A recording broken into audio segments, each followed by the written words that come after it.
Quelle est la nature de la lumière? Diverses réponses ont été apportées à cette question. La première, celle qui a eu cours pendant longtemps, a consisté à dire qu'elle était composée de particules. Les rayons lumineux observés à travers les nuages seraient la matérialisation de leur trajectoire. Les lois de la réflexion et de la réfraction de Descartes s'expliquaient en imaginant le rebond ou la pénétration de telles particules sur un dioptre. Christian Huygens fut le premier à remettre en cause ce modèle pour interpréter un phénomène expérimental nouveau, inexplicable dans la théorie corpusculaire. Il lui fallut pour cela supposer que la lumière était une onde. Mais Newton, son prestigieux contemporain, était un défenseur du modèle des particules, et son influence empêcha les travaux de Huygens de s'imposer. Il faut attendre le début du XIXe siècle et les travaux de Thomas Young sur les interférences pour que le modèle ondulatoire s'impose, mais pour une courte durée seulement. C'est cette expérience que nous allons analyser en montrant combien ces résultats sont surprenants dans le contexte corpusculaire de l'époque. Cette expérience, la voici. Elle est toute simple, hein. Il s'agit d'envoyer de la lumière sur deux fentes verticales, le même type de fente que nous avons vu pour les figures de diffraction. Sur l'écran, un peu plus loin de là, on observe cette figure d'interférence, qui est composée de taches lumineuses et de taches sombres, de taille à peu près égale et régulièrement espacées. Alors ce qu'il faut comprendre ici, c'est que c'est vraiment très très surprenant, hein, parce que regardez ce qui se passe si on fait l'expérience avec une seule fente ouverte. Si j'envoie de la lumière sur une seule fente ouverte, j'obtiens un spot lumineux à peu près en face de la première fente. Il s'agit, vous le savez, il s'agit de la tâche centrale de la figure de diffraction que j'ai représentée ici. Je peux faire la même chose en fermant la première et en ouvrant la deuxième fente, et j'observe évidemment une deuxième figure de diffraction accolée. La logique voudrait que, en ouvrant les deux fentes simultanément, on obtienne une superposition des deux tâches centrales, hein. Celle-ci, cette fente-là donnerait cette tâche-là, cette fente-là donnerait cette tâche-là, et on aurait de la lumière à peu près partout. C'est pas du tout ce qu'on observe, et c'est ça qui est vraiment très curieux. Ce qu'on observe, c'est cette figure-là. Et ce qu'il y a de particulièrement surprenant, c'est notamment l'absence de lumière dans cette zone-là, par exemple. Nous n'avons pas de lumière dans cette zone-là. Alors que lorsque les deux fentes sont ouvertes, il y a à chaque fois de la lumière qui arrive. Il y a de la lumière qui provient de la fente numéro 1 qui arrive ici, de la lumière qui provient de la fente numéro 2 qui arrive ici. Et pourtant, lorsque l'on ouvre les deux fentes ensemble, il n'y a plus de lumière. Alors c'est le paradoxe des interférences qui a été formulé pour la première fois comme cela. La lumière plus de la lumière égale de l'obscurité. Alors vous voyez bien qu'on ne peut pas du tout expliquer ce qu'on observe ici en invoquant un modèle corpusculaire pour les raisons précédemment citées. Ce qui a conduit Thomas Young à émettre l'hypothèse que la lumière était faite d'ondes. Et vous allez voir qu'en pensant comme ça, eh bien on arrive à comprendre pourquoi nous obtenons cette figure. Il nous reste donc à comprendre ce qu'il se passe lorsque deux ondes arrivent en un même point de l'espace après être parvenues par deux sources, deux fentes, deux endroits différents. Que se passe-t-il lorsque deux ondes se rencontrent? Alors pour répondre à cette question, on peut faire l'expérience tout simplement. Ici, on pardonnerait la qualité médiocre de cette vidéo, on a affaire à un ondoscope, regardez ce qui se passe. Voilà, on a deux expérimentateurs de chaque côté qui vont exciter chaque côté de l'ondoscope et ils vont créer ainsi deux ondes qui vont foncer l'une vers l'autre. Alors, ce qui frappe à la lecture de cette vidéo, c'est qu'on peut se demander ce qui se passe réellement lorsque les deux ondes interagissent. Est-ce qu'elles rebondissent l'une sur l'autre comme deux particules et repartent en sens inverse? Ou bien au contraire, est-ce qu'elles se croisent sans se perturber et se traversent l'une l'autre et est-ce que chaque onde continue son chemin? Alors évidemment, il faut réfléchir à une solution pour essayer de tester cette hypothèse et pour trancher entre les deux scénarios. Je vous laisse mettre la vidéo en pause et essayer de réfléchir à un protocole tout simple hein, qui permette de trancher entre ces deux hypothèses. Ça y est, vous avez réfléchi? Bon, je suis sûr que vous avez trouvé quelque chose, hein. L'idée, c'est de rendre les deux ondes différentes. Alors pour ça, plusieurs solutions. On peut soit se débrouiller pour les lancer dans le même sens, mais avec des amplitudes différentes pour pouvoir avoir une grande, une petite, et puis on peut regarder ce qui se passe quand les deux se rencontrent. Ici, c'est pas ce qui a été retenu. On a choisi d'envoyer une onde, une impulsion vers le bas, et de l'autre côté, une impulsion vers le haut. Comme ça, on va pouvoir identifier ce qui se passe après le croisement. Regardons. Voilà, vous voyez que l'onde qui venait de la droite était orientée vers le haut, et c'est toujours elle qui est orientée vers le haut après la rencontre avec l'onde qui était orientée vers le bas. Du coup, on a pu vraiment trancher entre nos deux hypothèses. Les ondes ne se comportent pas du tout comme des particules. Il ne s'agit pas d'un choc entre deux ondes qui seraient repoussées l'une l'autre et repartiraient dans l'autre sens en rebroussant chemin. Non, non, au contraire, ce qu'on observe, c'est bien une interpénétration sans modification de chacune des deux ondes. Ce que l'on voit ici, c'est que finalement, une fois qu'elles se sont rencontrées, elles continuent à vivre leur vie comme si rien ne s'était passé. Alors pour comprendre un petit peu mieux ce qui se passe, on va utiliser ici une animation GeoGebra avec deux ondes qui peuvent avancer l'une vers l'autre. Et on va regarder ce qui se passe pour l'état ondulatoire total, qui sera représenté ici en violet. Par exemple, vous pouvez imaginer la surface de l'eau avec une onde, la bleue, qui va vers la droite, une autre onde, la rouge, qui va vers la gauche, et les deux vont se rencontrer.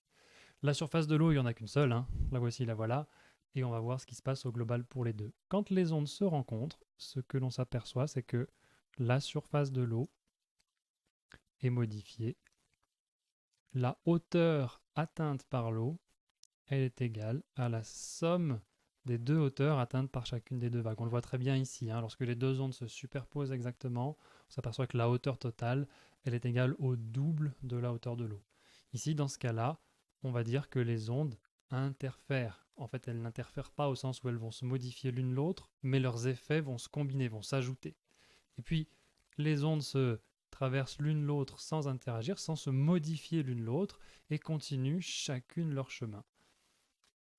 On peut faire de même pour l'autre expérience en faisant se croiser deux ondes de sens opposés, et on va observer bien sûr la même chose. Lorsque les ondes vont se croiser, leurs effets vont s'ajouter, mais vu qu'ici ils sont opposés, l'effet global va être que l'on va avoir une compensation des deux ondes, et au moment exact de leur croisement à l'identique, la surface de l'eau est parfaitement immobile. Dans ce cas-là, les deux ondes se compensent. Ceci, c'est ce qu'on appelle le principe de superposition. Si j'ai deux perturbations d'onde, appelons-la P1, la perturbation de l'onde 1, et si j'ai l'onde P2, perturbation de l'onde 2, alors la perturbation totale, ce sera la somme des deux perturbations. C'est ce principe de superposition qui va nous aider à comprendre ce qui se passe lors des interférences. Grâce au principe de superposition, nous allons pouvoir interpréter notre expérience d'interférence. Nous nous replacerons désormais toujours dans le cas suivant. Pour simplifier l'expérience des fentes Young, qui ont une certaine largeur, une certaine hauteur, nous allons désormais considérer que nous avons deux sources ponctuelles d'ondes, S1 et S2. Nous allons en plus supposer que ces ondes émettent des ondes monochromatiques à la même fréquence, donc à la même longueur d'onde. Et en plus de ça, nous allons supposer que ces deux sources vibrent totalement en phase l'une avec l'autre. C'est-à-dire que quand l'une est en bas, l'autre aussi, et quand l'une est en haut, l'autre également. Ce sont deux sources ponctuelles, monochromatiques, et qui vibrent en phase. Nous allons regarder ce qui se passe sur un point P de l'écran qui va pouvoir se déplacer, et nous allons essayer d'interpréter ce que nous pouvons observer. Dans ce cas-là, lorsque nous regardons ce qui se passe dans le point de l'écran qui est situé exactement en face de la médiatrice du segment S1-S2, nous nous apercevons que les ondes parcourent un trajet de distance égale. La distance S1P est égale ici à la distance S2P. Et donc si nous regardons ce qui se passe, les ondes arrivent toujours dans le même état ondulatoire au point P. Elles arrivent toujours en phase. Et elles vont contribuer, elles vont interférer constructivement pour donner une onde d'amplitude double. Et c'est ce qui va conférer ce caractère lumineux en ce point P là. On va voir une onde qui sera 2 fois plus grande que les autres ondes et une interférence constructive. Si je me décale maintenant un tout petit peu vers la droite, qu'est-ce qui va se passer? S2P va raccourcir un petit peu et S1P va s'allonger. Les longueurs ne sont plus les mêmes. Et donc du coup, les ondes ne vont plus arriver exactement en phase. Elles vont arriver déphasées. L'effet global, le voilà. La somme des deux est un petit peu moins intense, à une amplitude un peu moins grande que tout à l'heure. l'intensité lumineuse est un petit peu plus faible. Si je continue de me décaler vers la droite, évidemment, j'ai l'écart entre les chemins qui va devenir de plus en plus grand. Si on se décale donc jusqu'ici, on va voir que les ondes vont arriver cette fois-ci en opposition de phase, et on va chercher à comprendre le lien entre ça et la différence de longueur entre les deux trajets, le trajet de l'onde 1 S1P et le trajet de l'onde 2 S2P. Si les ondes arrivent en opposition de phase, c'est que le retard, le décalage temporel entre les deux, il est égal à une demi-période. Or, vous le savez, une onde parcourt une longueur d'onde pendant une période, c'est la relation constitutive des ondes. Donc pour avoir un décalage temporel qui vaut une demi-période, eh bien il faut tout simplement que ce chemin-là soit plus long que celui-ci d'une demi-longueur d'onde. Ce que nous apprenons en regardant cette figure, c'est que le trajet S1P, c'est le même que S2P, mais plus la moitié d'une longueur d'onde. Et puis bien évidemment, si je continue à me déplacer vers la droite sur l'écran, eh bien la différence de marche, la différence de longueur entre S1P et S2P va augmenter. Ici, elle est un petit peu plus d'une demi-longueur d'onde. Et plus je continue à me décaler, plus la différence de marche va augmenter. Ici, les ondes arrivent presque en phase. La différence de chemin est égale à une longueur d'onde. Elles sont à nouveau en phase, ça signifie que le décalage temporel entre les deux est égal à une période. Il y a une onde qui arrive une période en avance de l'autre, ou l'autre qui arrive une période en retard. Pour avoir cet écart temporel entre les deux, il faut que l'onde parcourt une distance supplémentaire d'une longueur d'onde sur l'un des deux trajets, ici sur S1P. Reprenons donc ce dispositif vu de dessus, donc, avec nos deux sources, S1, S2, sources ponctuelles, on l'a dit, qui sont monochromatiques, toutes les deux à la même fréquence, qui vont donc donner des ondes de même longueur d'onde, et qui vibrent en phase. Et nous, on va regarder ce qui va se passer sur un point P d'un écran qui sera situé à une certaine distance de là. Alors on l'a dit, ce qui va être important ici, pour savoir ce qu'on va observer en ce point P, c'est le déphasage entre les deux ondes, entre l'onde issue de S1 et l'onde issue de S2. Ce déphasage, il va être lié à la différence de longueur qu'il va y avoir entre les deux chemins S1P et S2P. Ici, le chemin le plus long, clairement, c'est le chemin S2P. Donc on va regarder ce qui se passe sur l'écart entre les deux. Il va falloir venir ici reporter la distance S1P, S2P. Il s'agit de faire un arc de cercle. Ça ne se voit pas très bien sur le schéma parce que les rayons ne sont pas très distants. Mais si je reporte S1P sur S2P, je vois apparaître ici la différence qui m'intéresse. Là, le chemin S2P, il est plus long que le chemin S1P de cette distance-là. Cette distance-là, on l'appelle la différence de marche et on la note delta de la lettre grecque, delta minuscule. La différence de marche, qu'est-ce que c'est? C'est delta qui vaut la différence entre les deux trajets S2P et S1P. Alors on a dit plusieurs choses concernant cette différence de marche. Dans le premier cas, où on a des interférences constructives, on avait dit que la différence de marche delta, elle était égale à un nombre entier de longueur d'onde. Ce que l'on résume par l'équation delta égale k lambda avec k un nombre entier. Pour les interférences destructives maintenant.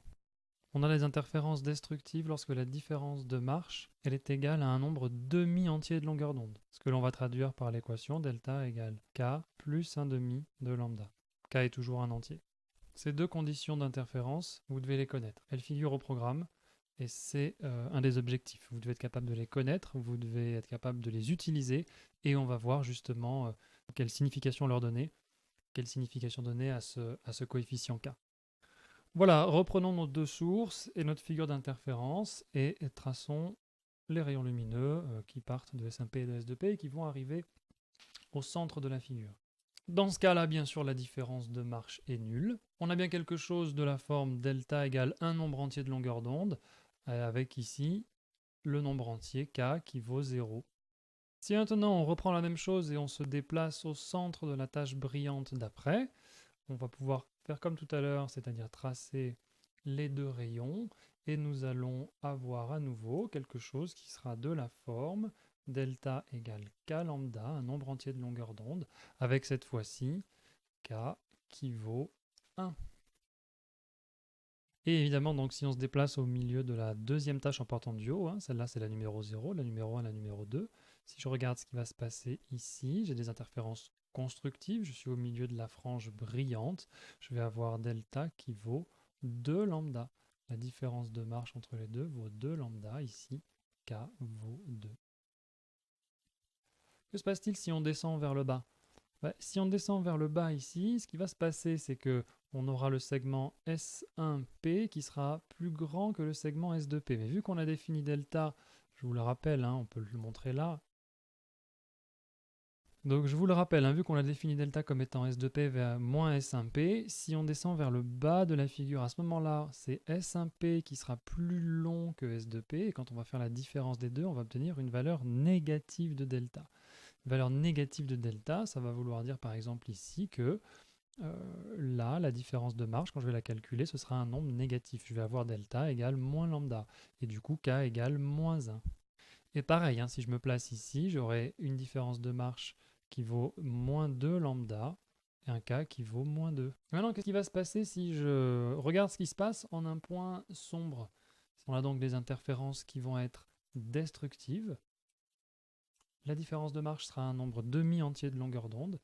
Ici, on va pouvoir écrire à cet endroit-là que delta est de la forme k plus 1 demi longueur d'onde. Combien vaut k?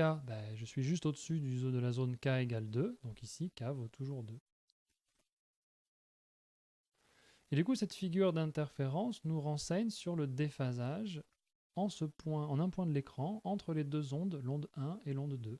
Lorsque je suis au centre de cette frange brillante, le déphasage est nul. Les longueurs sont les mêmes.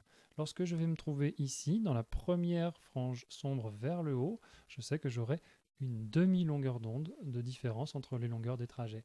Lorsque je vais me retrouver à nouveau au centre de la frange brillante supérieure, je saurai que je suis dans le cas d'une différence de marche d'une longueur d'onde. Alors en conclusion, on peut dire que on a réussi à expliquer ce que l'on observe lorsque l'on envoie de la lumière sur deux fentes, le dispositif de fente Young. On interprète ce que l'on observe en imaginant que la lumière est une onde. Et dans ce cadre-là, on arrive à expliquer sans problème nos observations. Elles résultent simplement de l'interférence des ondes qui ont emprunté deux chemins différents pour arriver en un point de l'écran et interférer soit constructivement, soit destructivement.